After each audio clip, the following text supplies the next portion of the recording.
You are listening to The Soul's Quiet Call, written by Akumah and voiceover by Sara. Akumah Audiobooks. Chapter 16, The Space Between. The stillness in the flower shop that afternoon felt more suffocating than peaceful. Meera stood by the counter, absent-mindedly arranging a bouquet of roses, her mind miles away from the delicate petals in her hands. She had learned long ago to be patient with the flowers, to give them the care and attention they deserved, but today, her thoughts were tangled in a web of uncertainty, fear, and longing.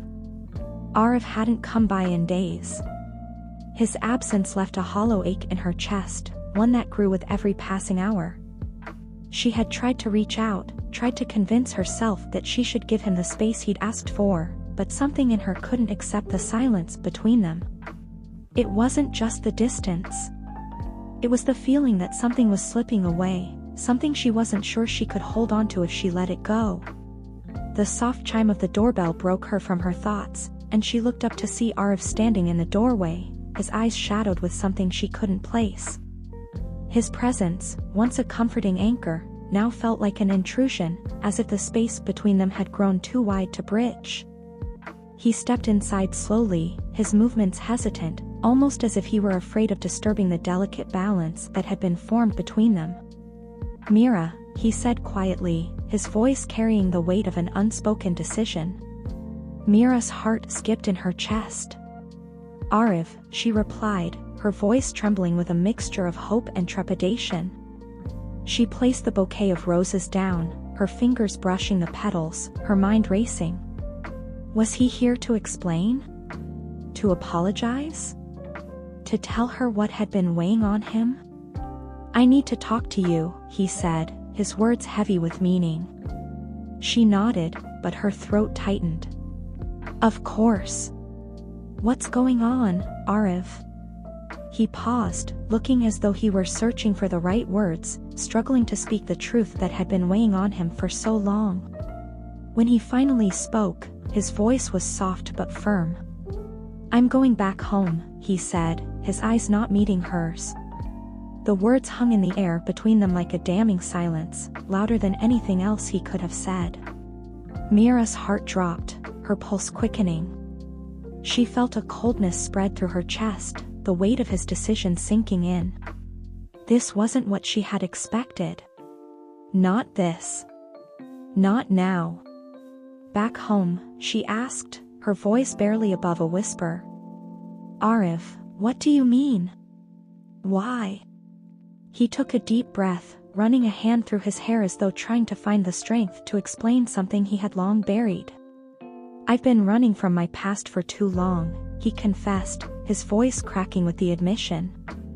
"I thought I could move on, that I could leave it all behind and start fresh. But the truth is, I can't. Not without facing it. Not without confronting the people I've hurt, the family I abandoned." Meera's breath caught in her throat, the pain of his words hitting her like a punch to the gut. She tried to understand, to place herself in his shoes, but all she could feel was the sudden distance, the chasm that had opened between them.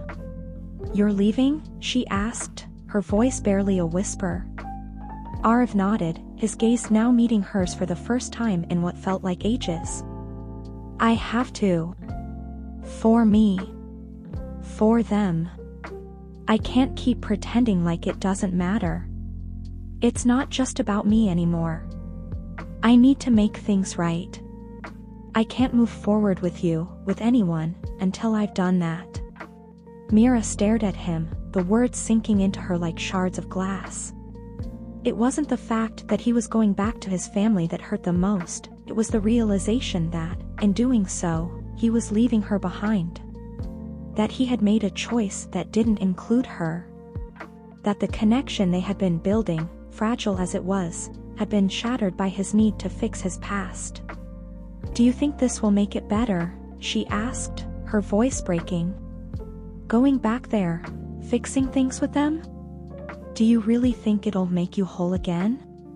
Aarav's expression softened, his eyes filled with regret. "I don't know," he admitted quietly. "But I have to try. I need to face the people I hurt, the people I walked away from. Only then can I begin to heal. Only then can I come back to myself. Meera took a step back, her chest tight as though the very air had thickened with grief.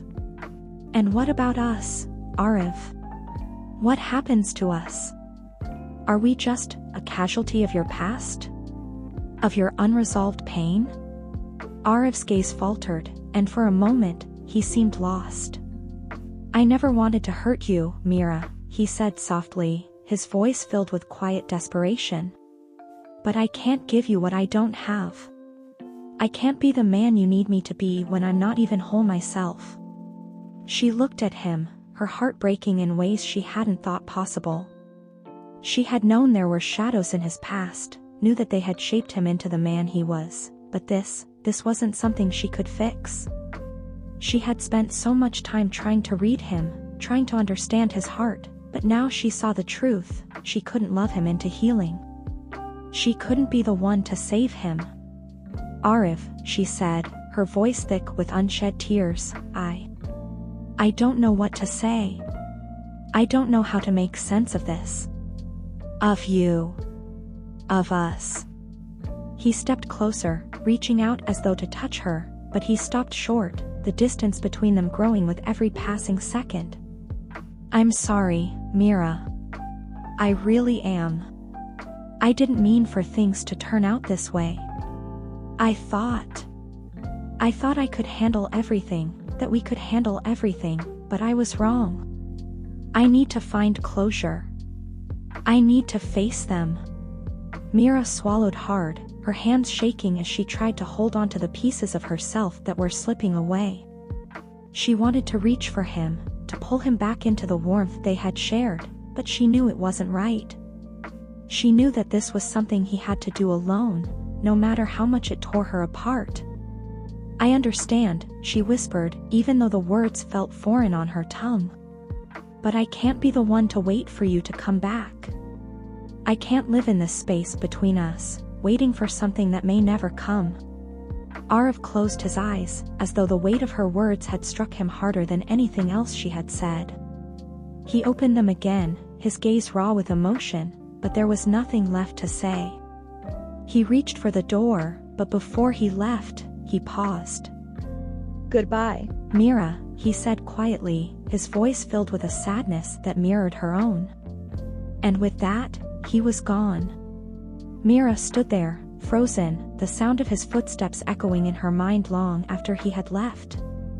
The emptiness of the shop felt unbearable now, as though everything in her world had been irrevocably altered.